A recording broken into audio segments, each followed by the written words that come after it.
thought Project 2025 was scary, but you haven't heard about Project Esther yet, have you?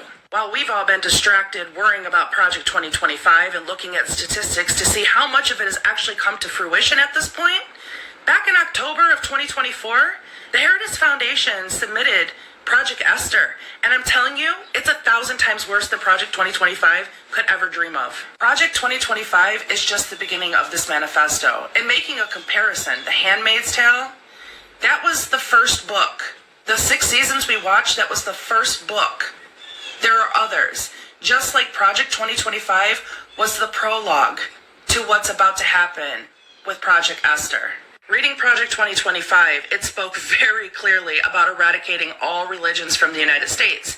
There will only be one God and one Bible, and it will be forced upon you. It is forced practice of religion. You will not be allowed to speak of any other God. You will not be allowed to read any material outside of that Bible. And if you try to practice anything outside of what you are forced to practice, they will imprison you and put you to death. Project Esther also speaks about surveillance. They want us having something inside of our bodies that is implanted, where the government knows our whereabouts, knows our medical history, our heart rate, our sugar, everything on a 24/7 basis. It talks about suppression, ladies. It talks about the fact that we are no longer considered people. We are the property of our husbands, meaning we no longer can drive, vote, have a bank account, go grocery shopping, wear what we want, have our hair the style that we want it. We are forced to be the property of our husbands. And women, it speaks about sterilization. It speaks about when women are born, when girls are born, being immediately sterilized after birth. And when you become of age to have a baby, they will grow said baby in a lab and implant it in you so that they can have the white male child that they want for this Project Esther to come to fruition. According to Project Esther, there is no more LGBTQI+. It's gone. It's eradicated because there are no more lesbian and gay people in the United States. That's right. If you're male and you're gay, you have an opportunity to become straight. And if you choose not to become straight, then you will be put to death immediately.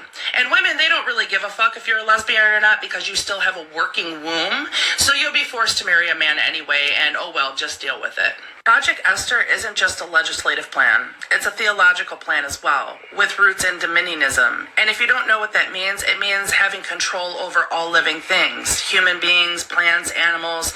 It means that as a man, you control everything like a god. It states very clearly in Project Esther that it has been written to replace the Constitution of the United States with biblical law. That is the whole purpose of Project Esther. Criminalization of abortion with death penalty being the reward will be a national thing for all of us. It won't matter state by state anymore what your governor and your senators say. As a nation, abortion will be criminal and you will be put to death. All public and private schooling will be completely eradicated. All children will be homeschooled through religion. And the best part, chat, for anybody who resists, for anybody who defies this particular law, there are re-education camps to repurpose your brain, to make you more compliant and willing to be a servant of Project Esther's law. By the way, none of this is written in code. I'm not assuming or coming up with ideas based off what I read. No, this is quite literally how it's written. Very, very, very blunt for all of us to completely understand what we're about to face. Project Esther, like Project 2025, was written by the Heritage Foundation, so it's obviously backed by Christian nationalists.